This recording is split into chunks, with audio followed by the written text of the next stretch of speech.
और अब बात पीएफआई की। टेरर फंडिंग के आरोप में बीते कई घंटे से पीएफआई के कई ठिकानों पर एनआईए और ईडी का ज्वाइंट सर्च ऑपरेशन जारी है और इस मेगा रेड में एनआईए को बड़ी कामयाबी हाथ लगी है। तो सवाल है कि क्या पीएफआई पर बैन लगेगा?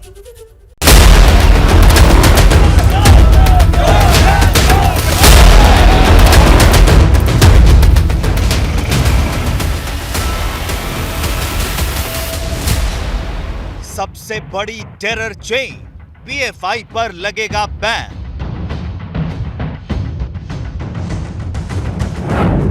एनआईए की सबसे बड़ी रेड, कांप उठी पीएफआई ब्रिगेड। 15 राज्य, 96 स्पॉट और 106 गिरफ्तार।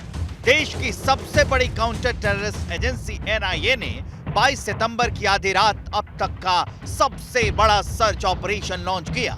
टारगेट पर थी पॉपुलर फ्रंट ऑफ इंडिया यानी पीएफआई। ये रेड क्यों की गई? रेड में कहां से क्या-क्या मिला? हिंदुस्तान के खिलाफ सबसे बड़ी साजिश किस तरह रची जा रही थी? ये सब आपको बताएंगे।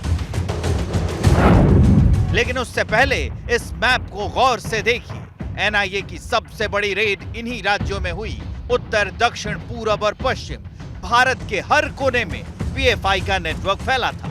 एनआईए के अलावा कुछ गिरफ्तारियां ईडी और स्टेट पुलिस की तरफ से भी की गई हैं। एनआईए और ईडी के कुल 500 अधिकारियों की इस मेगा रेड से पीएफआई ब्रिगेड में हाहाकार मच गया है।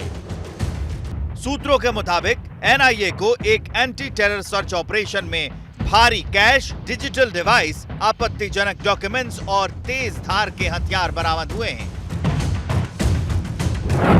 बताया जा रहा है कि गिरफ्तार किए गए लोगों में पीएफआई के chairman OMA Salam, vice chairman EM Abdul Rahim, national secretary Nazaruddin Elamaram, Kerala का state chief CP Mohammed Basheer, national council member professor P Koya और एसडीपीआई का फाउंडिंग प्रेसिडेंट अबू बकर भी शामिल है।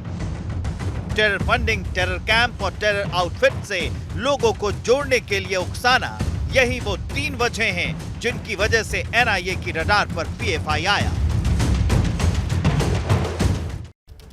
पीएफआई के ठिकानों पर एनआईए और ईडी की रेड पर भी सियासत की एंट्री हो गई है। टेरर फंडिंग में एनआईए और ईडी की रेड का जवाब कुछ नेता सरकार से मांग रहे हैं। ये रिपोर्ट देखिए।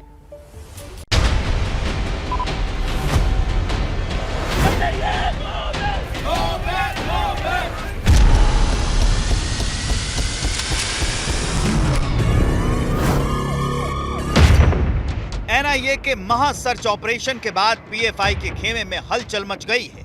पीएफआई ने रेड के खिलाफ केरल बंद का आह्वान किया है, तो वहीं संभल से समाजवादी पार्टी के सांसद डॉक्टर शफीकुर रहमान बर्क कह रहे हैं कि आखिर पीएफआई का जुर्म क्या है। उनका जुर्म क्या है?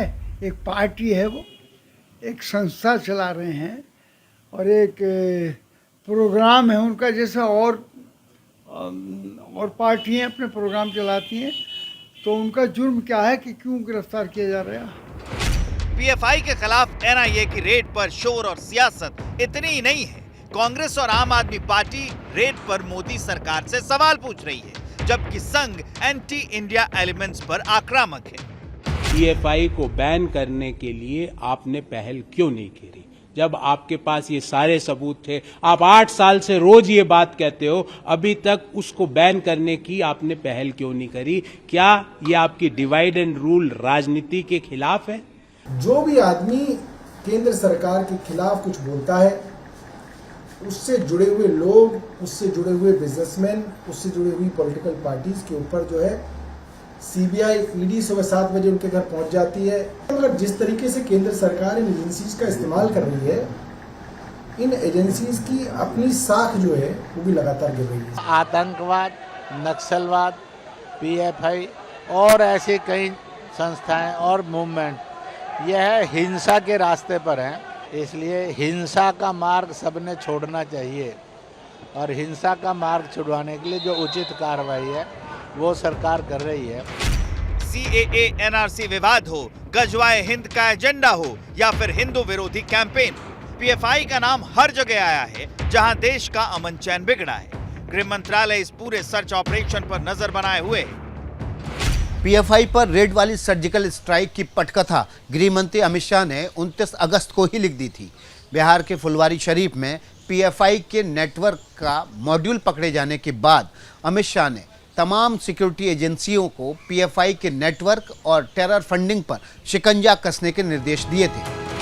पीएफआई के खिलाफ अगर एनआईए और ईडी को सॉलिड सबूत मिले तो मुमकिन है कि संगठन पर बैन लग जाए। वैसे पीएफआई के टॉप लीडर्स ये जानते थे कि एक न एक दिन बैन का खतरा मंडराएगा, इसलिए अपने एंटी इंडिया एजेंडे को आगे बढ़ाने के लिए पीएफआई ने कई दूसरे संगठन शुरू कर दिए हैं। लेकिन पीएफआई का ये प्लान बी भी काम नहीं आने वाला। Bureau report, ABP news. क्या मजबूरी है मेरी, बताइए। मैं अभी आपको बताती हूँ कि मैंने ओए होए होए होए नमकीन के चटकारे लेते हुए टकटकी मार के डिबेट शो को पॉज रिपीट कर करके देख रहे हैं जोगिंदर जी। इनकी तरह आप भी देखें अपनी फेवरेट डिबेट्स को रिपीट कर और डाउनलोड कीजिए एबीपी लाइव ऐप अपने स्मार्ट टीवी पर।